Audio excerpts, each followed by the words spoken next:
Rabu Menulis seri ke-12.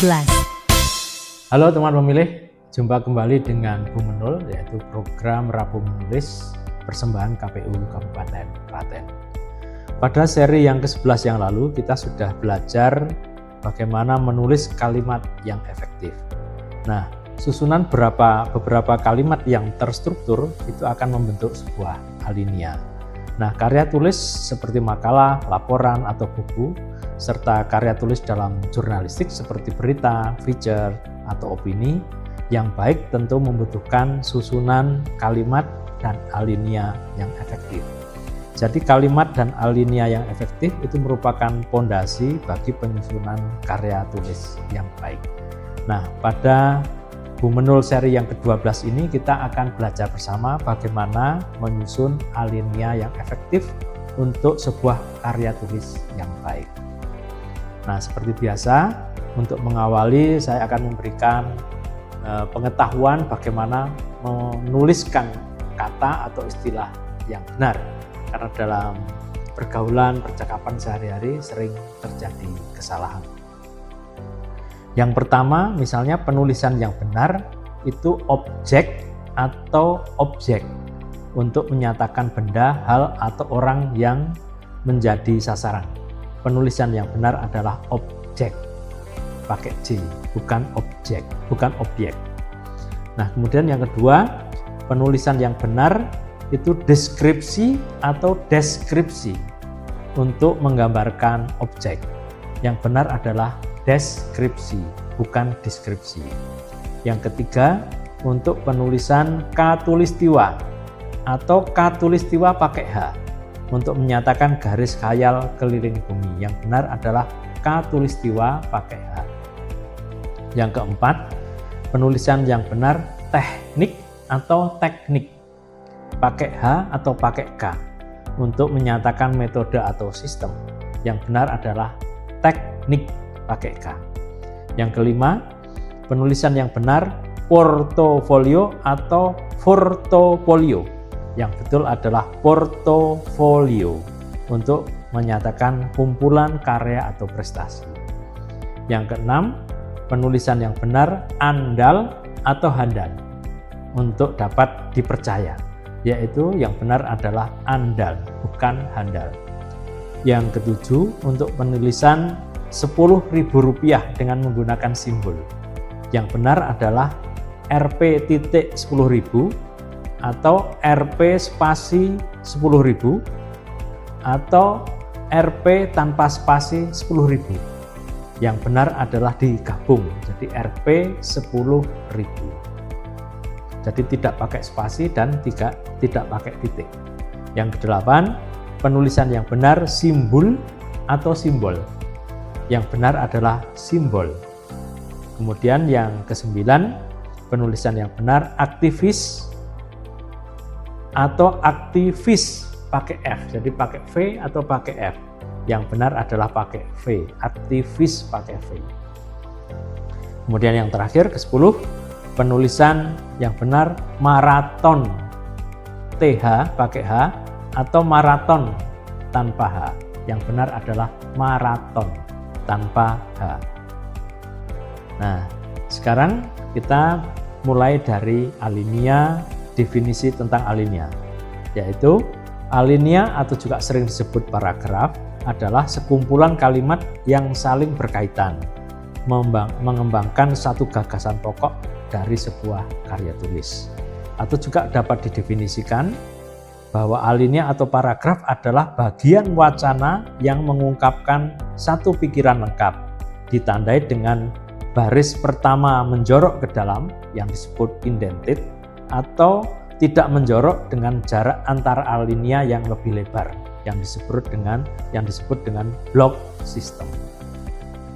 Nah, fungsi alinea, fungsinya ada 3. Yang pertama adalah memudahkan pembaca untuk memahami ide gagasan pokok yang berbeda namun saling berkaitan dalam sebuah karya tulis.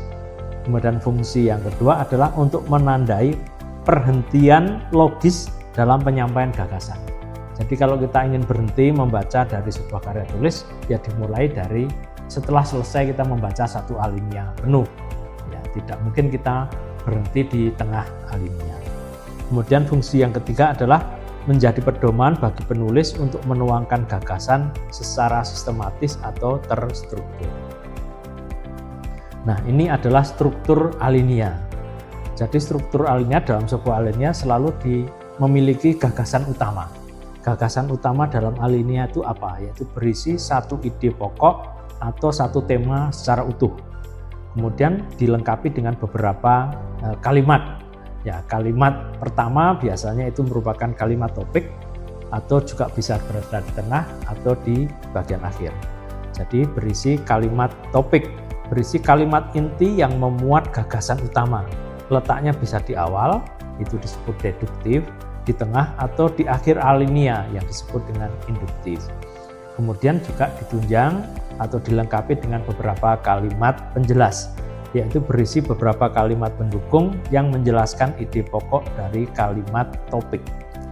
Nah, satu alinea berisi beberapa kalimat. Misalnya untuk artikel blog di media sosial biasanya berisi 2-4 kalimat dalam satu alinea. Tapi untuk karya tulis ilmiah bisa antara 5-7 kalimat. Nah, ada 5 jenis alinea. Bisa alinea deskripsi, yaitu yang menggambarkan objek atau tempat secara rinci. Misalnya tempat wisata, itu pasar, itu bisa kita gambarkan dengan secara rinci, itu disebut dengan jenis alinea deskripsi. Bisa juga dengan jenis alinea narasi yang menceritakan peristiwa atau kejadian. Misalnya suatu kecelakaan kita ceritakan secara lengkap, secara kronologis, itu merupakan jenis alinea narasi. Bisa juga alinea eksposisi yang menjelaskan atau memaparkan suatu fakta. Jadi ingin menjelaskan kepada masyarakat, itu kita suguhkan data-data dengan fakta. Kemudian juga bisa berupa jenis alinea argumentasi, meyakinkan pembaca dengan data dan fakta. Jadi kalau eksposisi itu memaparkan suatu fakta dengan penjelasan yang logis, kalau alinea argumentasi itu menjelaskan kepada pembaca dengan tujuan ingin meyakinkan dengan menyuguhkan data dan fakta.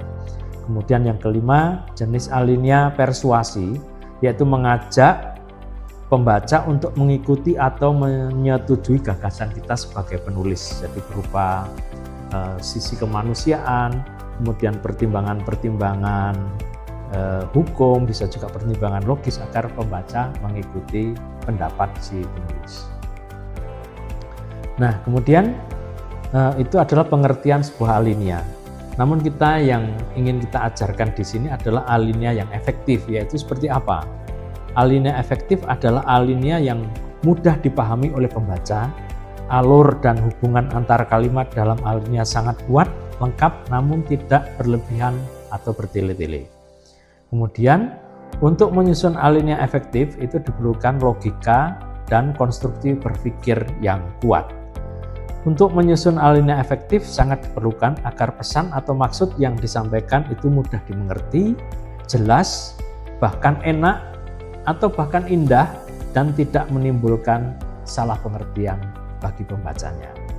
Nah, ini ciri utama alinea efektif. Yang pertama, ada kesatuan atau unity. Jadi satu alinea hanya berisi satu pokok pikiran saja. Semua kalimat harus mendukung gagasan utama, tidak boleh melebar kemana-mana. Kemudian ciri yang kedua adalah ada kepaduan atau coherent, yaitu hubungan antar kalimat itu logis dan mudah dipahami oleh pembaca, menggunakan kata hubung yang tepat untuk memperjelas hubungan antar kalimat. Kemudian yang ketiga berupa kalimat pengembangan, yaitu gagasan pokok dikembangkan secara memadai dengan kalimat-kalimat penjelas atau kalimat pendukung yang baik. Nah, ini contoh alinea efektif.